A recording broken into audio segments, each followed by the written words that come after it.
Let's do a throwback clip here. This is George Galloway and Christopher Hitchens going at it over Muslim fundamentalism on Bill Maher's show from the mid-2000s. Let's watch. Because the Quran gives us permission to do so, because you are infidels. And that's our answer. And Jefferson said, well, in that case, I will send a navy which will crush your state, which he did. And a good thing, too. Islamic fundamentalism is not created by American democracy. It's a lie to say so. It's a masochistic lie. And it excuses those who are the real criminals, and it blames us for the attacks made upon us. Don't have anything to do with this mentality. The argument that we're there fighting them so that they won't come and fight us is a bullshit equally argument. ridiculous argument. Fight them everywhere. You ask anyone in London this summer whether they felt that the attacks weren't coming to them, and they'd have said, no, that argument's absurd. Of course, that they are going to be attacking all over the world, be it Morocco, Istanbul, London, and those countries and Mr. Blair says, we'll fight them everywhere they do. Is there not a difference between... We'll fight them everywhere they do. I know they hate us anyway. I agree. They hate us anyway. But there's a big difference between... Who hates you? Muslims hate you? Well, I think everybody in the world hates us now. Well, it's not just Muslims. This is the point, Bill, that 10,000 new bin Ladens have been created by the policy that your country has adopted. What kind of Ladens? Bin Ladens. Oh, bin Ladens. 10,000 new bin Ladens have been created because of the policy that has been followed. And this is the biggest test of a policy. Has it made things better or made things worse? And my belief is that Muslims are not angry with us because of who or what we are, but because of what we do. They're angry with us because of our support for Sharon's Israel, principally.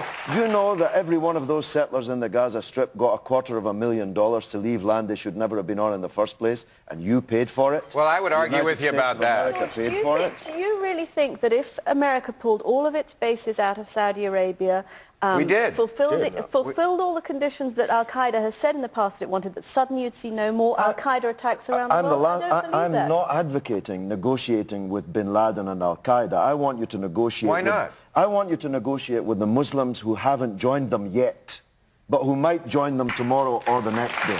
But the people that you Mr. Maher, I have to... If you let me say this, I won't want to say anything more on this show. What Mr. Galloway has just said is quite false.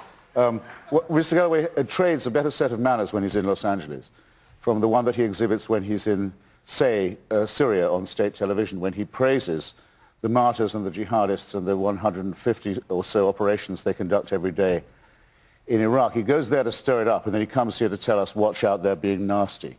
That's, I think, disgraceful. Wow, that's what Arafat used to do. And then it seems to me that, I don't know if it does to you, Mr. bin Laden is a kind of one-of-a-kind guy.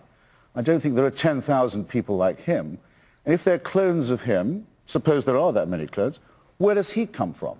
What did American policy do to make him declare war on us? American policy invented him. I'm astounded at that. It was the United States who invented bin Laden. They sent him to Afghanistan. They gave him money and guns. Jimmy Carter and Ronald Reagan, the president who was being praised by your on the one hand but on the other author a minute ago. Ronald Reagan paid for bin Laden. Oh, I love that clip for so many reasons. So first of all, let's just get out of the way the elephant in the room, the issue that's the elephant in the room here, because this is what the entire conversation is based on, the war in Iraq.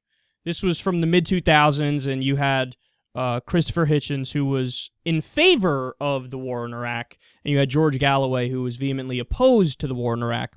So on that point right there, Christopher Hitchens is dead wrong, and George Galloway is 100% correct, because all the reasons why they said we should get into Iraq in the first place turned out to be totally incorrect. They said Saddam Hussein was working with Osama bin Laden and was responsible for 9/11.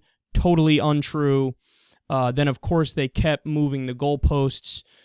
They said, oh, he has weapons of mass destruction, and the implication was he's going to use them next Tuesday if we don't attack him.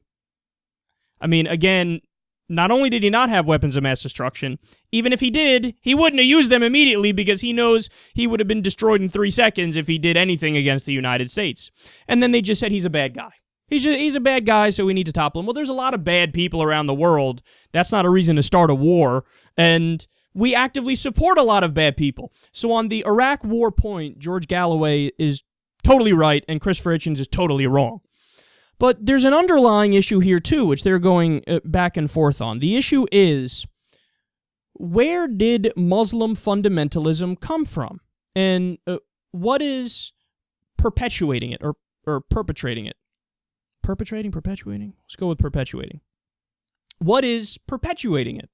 And they're both right on that one, because would Muslim fundamentalism still exist if the U.S.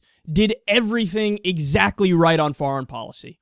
If post-World War II, we decided, hey, we should be non-interventionist. Hey, we should not get involved with other people's affairs, and that's the best way to keep us safe and to be prosperous here at home, yada, yada. If they did that, would Muslim fundamentalism still exist? The answer is yes, because it's an ideology based on, a very strict, rigid, ultra-Orthodox interpretation of the Quran. So yes, of course there would be Muslim fundamentalists if the U.S. was perfect with our foreign policy. So on that point, I think the progressives, including George Galloway, need to concede that point. I think all progressives and liberals should stand up and say, yes, no, we get it. Of course, there's going to be Muslim fundamentalism regardless of what we do, right? But the atheists and people like Christopher Hitchens need to concede the point that because of our interventionist foreign policy, we have made it worse.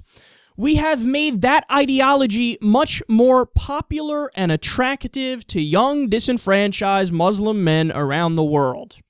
Because we've killed so many innocent civilians in Iraq and Afghanistan and throughout the Middle East, and we destabilize the region, and we keep screwing with internal affairs of sovereign countries. Because of that, we've now made people who were otherwise moderate, otherwise neutral, otherwise had no beef with America, we've made them go, well, fuck, now what am I going to do? You killed my cousin, you killed my mother, my house is burned down. What the fuck am I going to do now? Oh, I'll go join the Taliban. They're going to give me an AK-47, and I can defend my country. So you're both right, but you're speaking over each other's head. Yes, Muslim fundamentalism would exist regardless of U.S. foreign policy, but U.S. foreign policy makes it a lot worse. George Galloway is right when he points out the historical fact that the United States of America funded Osama bin Laden. We gave him financial backing. We gave him weapons. We were funding the Mujahideen in the 1980s because they were fighting the Soviet Union. We were so anti-communist, and the Soviet Union was fighting a war in Afghanistan, that we backed whoever was going to fight the Soviets in Afghanistan, and it turns out they were the Mujahideen. They were Muslim fundamentalists. And we've done this time and time again. We're about to make the same mistake in Syria. Thankfully, Obama kind of backed away a little bit at the last second, but we were about to do the same thing, where we're going to fund the FSA, and a lot of people in the FSA had defected to ISIS and al-Nusra and other jihadist groups. We were going to give them weapons and money also. So it absolutely is the case that U.S. foreign policy has made this problem much, much worse, even though the ideology and the fundamentalism would have existed either way. So you're both right. Kiss and make up.